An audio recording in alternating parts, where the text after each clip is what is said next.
Have you ever wondered why Trudeau never got prosecuted for the SNC Lavalin affair? It was an open and shut case. All they needed to do was get the documents, read through them all, and there it was. The prosecution. Guilty. Allegedly. Allegedly. If you're watching, Justin, I said allegedly. So did the RCMP just give up? Police have, in Canada at least, limited authority on what they can do with the so-called executive, the Prime Minister and the Cabinet.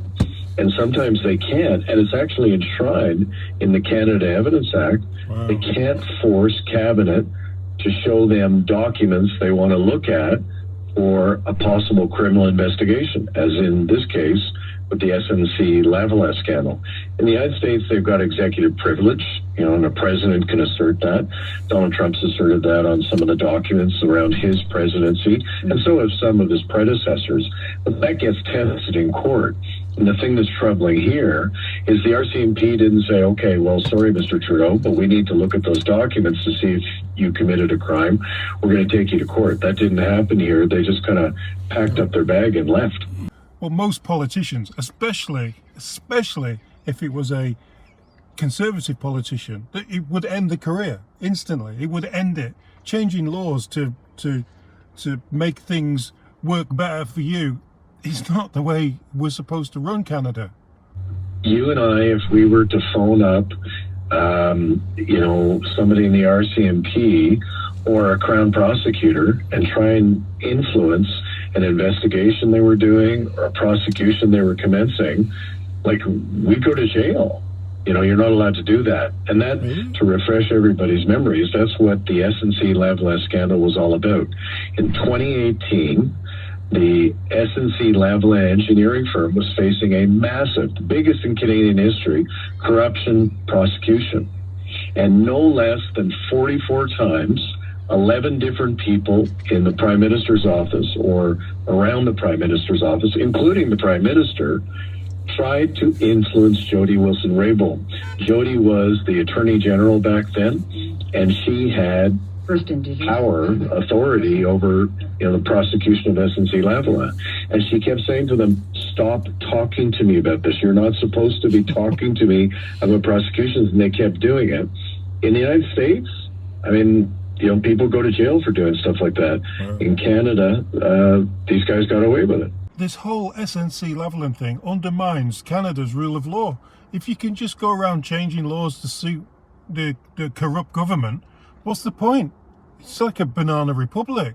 And it undermines democracy, too.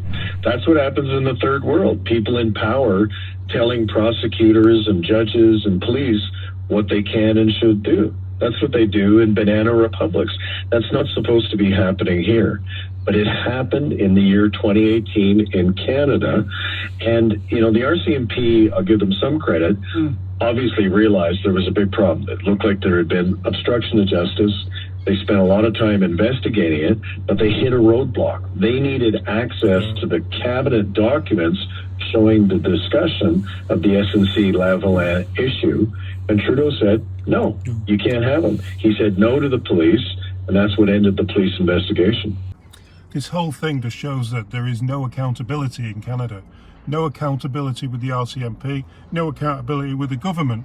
Trudeau, again, got away with this one. Gets away with everything. Mr. Teflon, blackface, he should be prosecuted for this. It should have been, but what can you do when the government make up laws that make it impossible to prosecute them for breaking laws? It's crazy. I can't believe we're even talking about this. It should have been a proper inquest into this whole affair. He got rid of Raybould. He won't show any of the evidence to the RCMP, and all they can do is say, okay, you're the big boss, you pay our wages, what can I do? No, we pay their wages. They should be looking into it. No, not happy. Till next time.